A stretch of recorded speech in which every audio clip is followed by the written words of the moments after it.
34 जरा 34. 33. किती भरतोय सांगा बुंदा किती? 33. 33. हां इकडं बघा आपला दुसरा खाली जागा खाली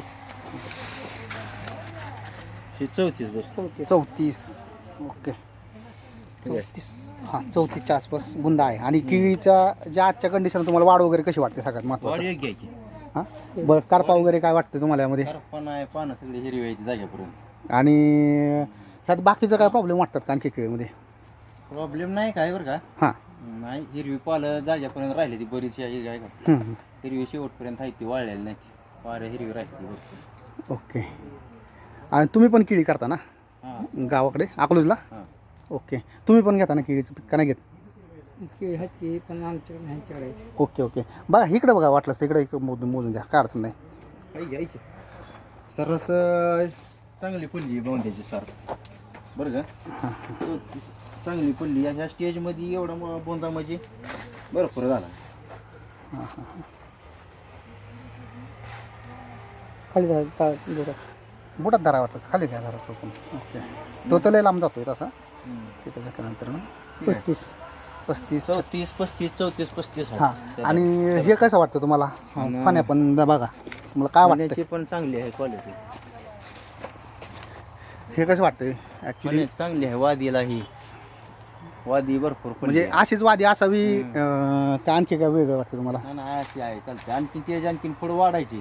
हां वाढल्या भरपूर दिसणार. या आताशी ही झाली ट्रेन चालवतो. ओके. एक मिनिट असाच व्हिडिओ जरा 10 फण्या 12 फण्या येते सरासरी. चला हे जे मित्र आहेत आत्ता भेटलेत मी जस्ट आलो तर हे केळी पिकामध्ये केळीची जी बांधणी करतात तर त्यांना विचारलं ॲक्च्युली हे अकलूजचे आहेत. तर तुमचं नाव काय सांगायचं? माझं नाव संतोष बोंडलकर. बंडलकर. तर ह्यांचा अनुभव म्हणजे यांच्या सोलापूरमध्ये किंवा अकलूज भागामध्ये केळीचं पीक घेतलं जातं त्यात त्यांना जे त्यांनी सांगितलं ग्रीनरी वगैरे व्यवस्थित आहे. बाकीचं फण्यांचे 10 ते 12च्या आसपासच्या फण्या आहेत. वाढ वगैरे आहे. वादी व्यवस्थित आहे. म्हणजे त्यांचा अनुभव म्हणजे या पिकामध्ये त्यांचं मास्टर म्हटलं तरी चालेल बंडलकर साहेब.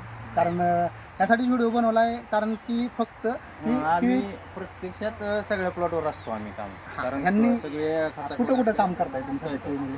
आम्ही सगळ्या 5-6 जिल्ह्यात म्हणलं तरी चालतं. कुठं कुठं नाही? सोलापूर पुणे पुन्हा तिकडं सातारा सातारा नगर पुन्हा इकडं नगर इकडं लातूरकडे. ओके. म्हणजे हे 5-6 जिल्ह्यामध्ये आपलं 2-4 ग्रुप चालतात. 4 म्हणजे ह्यांचं काम म्हणजे ॲक्च्युली केळीमध्ये आहे.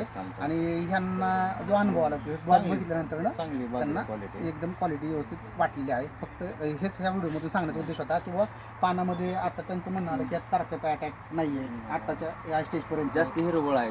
हिरवळ पर्यंत क्वालिटी शेवटपर्यंत पाला हिरवळ हिरवापर्यंत आहे. म्हणजे अशा वेगवेगळ्या झाडाला पण वादी चांगली वाढ आहे. म्हणजे ह्या ज्या काही कन्सेप्ट आहेत केळी पिकाचे उत्पादन घेताना वादी चांगली असणं, गडांची व्यवस्थित निर्मिती होणं, पानं हिरवेगार राहणं, शेवटपर्यंत बुंद्याची साईज आणि ह्या सगळ्या गोष्टी संतोष सरांनी सांगितलेल्या आहेत. फक्त तुम्ही तो व्हिडिओ पहा आणि तुमच्या लक्षात येईल बाकीच्या गोष्टी कशा आहेत त्या दिसतील तुम्हाला. ओके धन्यवाद.